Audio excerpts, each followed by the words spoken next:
হরে কৃষ্ণ। শ্রীমদ্ ভগবদ গীতা 15 অধ্যায় 7 নং শ্লোক।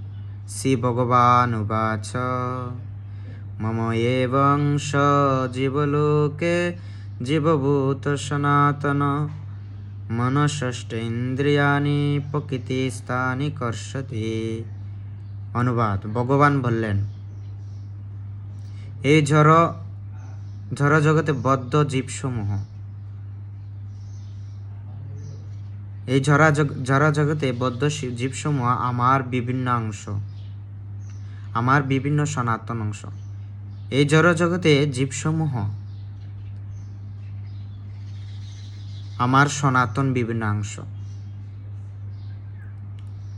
জড়া প্রকৃতির বন্ধনে আবদ্ধ হওয়ার ফলে মন সহ 6টি ইন্দ্রিয়ের দ্বারা প্রকৃতিরূপ ক্ষেত্রে কঠোর সংগ্রাম করছে। হরে কৃষ্ণ।